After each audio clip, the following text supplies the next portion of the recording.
Européens ont dû attendre la fin du XVe siècle que Christophe Colomb découvre en 1492 l'Amérique et rapporte dans ses bagages le haricot. Il était connu depuis environ 10 000 ans par les Aztèques qui l'appelaient ayocotl, ce qui a donné le haricot.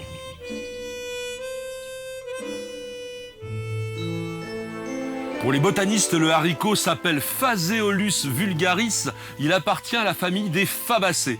On l'appelait avant cette famille les légumineuses et surtout les papilionacées à cause de la forme très particulière de la petite fleur qui peut évoquer un papillon. Elle est formée de l'étendard et de 2 ailes. La fécondation de la fleur du haricot est assurée par les insectes.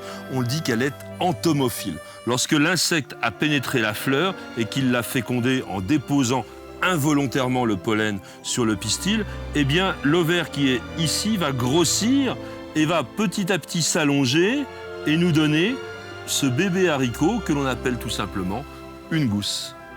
Pour obtenir des haricots, il n'est pas toujours nécessaire que des insectes fécondent la fleur, puisque certaines variétés sont autogames, c'est-à-dire qu'elles sont capables de s'auto-féconder. Le haricot est une gousse, c'est-à-dire le fruit caractéristique des légumineuses. Il a la particularité d'être déhiscent, c'est-à-dire qu'à maturité, il va s'ouvrir en deux et laisser apparaître les grains qui sont, bien entendu, les semences, la graine. On peut donc dire tout simplement que le haricot vert, c'est un fruit mature.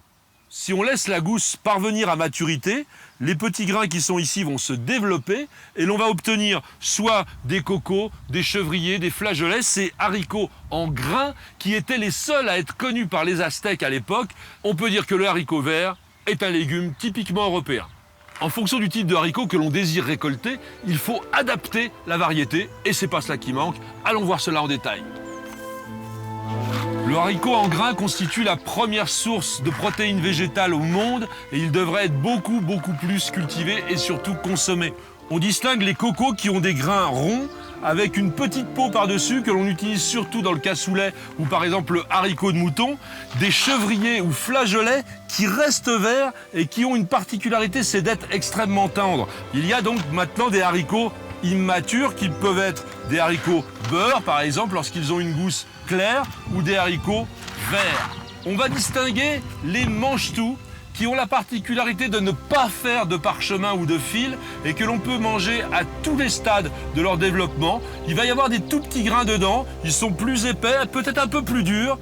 Les haricots font l'objet de recherches permanentes et les obtenteurs travaillent sur la finesse et la tendresse des haricots, surtout les haricots verts. Par exemple, dans une variété très classique comme Triomphe de Farcy, on doit récolter extrêmement souvent, pratiquement tous les 2 jours, sinon il y a un parchemin, c'est-à-dire que la cosse devient plus dure, assez désagréable et il risque aussi de faire des fils.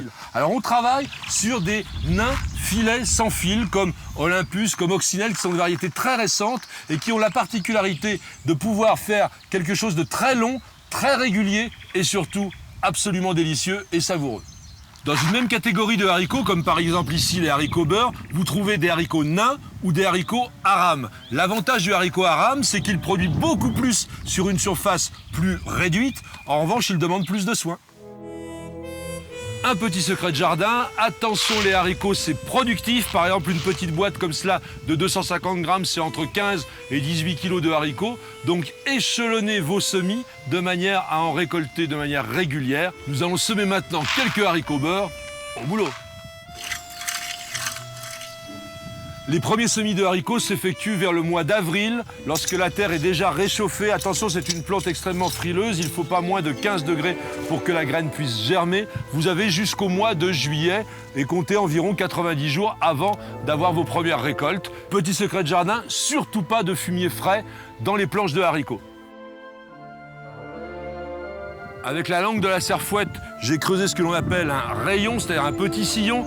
Il est extrêmement important pour le haricot de ne pas dépasser 3 cm de profondeur.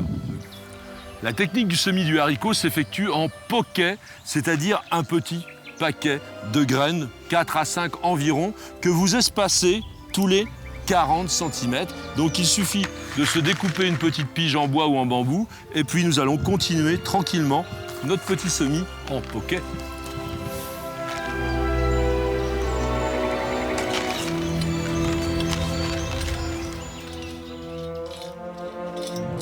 lorsque la radicule va sortir de la graine, si elle rencontre une poche d'air, elle va faner. Alors le plombage, c'est indispensable. Il n'est pas obligatoire d'arroser les semis de haricots ou de pois ou de fèves, mais attention, pas de sécheresse pendant plus d'une semaine. Les haricots vont mettre une dizaine de jours environ pour lever et petit à petit ils vont grandir. Lorsqu'ils atteindront une quinzaine de centimètres de hauteur, il faudra les buter, c'est-à-dire ramener de la terre tout au bord du pied de façon à favoriser le développement des racines. Sachez que, appartenant à cette famille magnifique des fabacées, le haricot génère de l'azote grâce aux nodosités qu'il a sur ses racines, donc il enrichit le sol. Et vous me permettrez de terminer par un proverbe qui dit « À la Saint-Thuriau sème les derniers faillots ». La Saint-Thuriau, c'est le 14 juillet. Bonne fête nat à tous.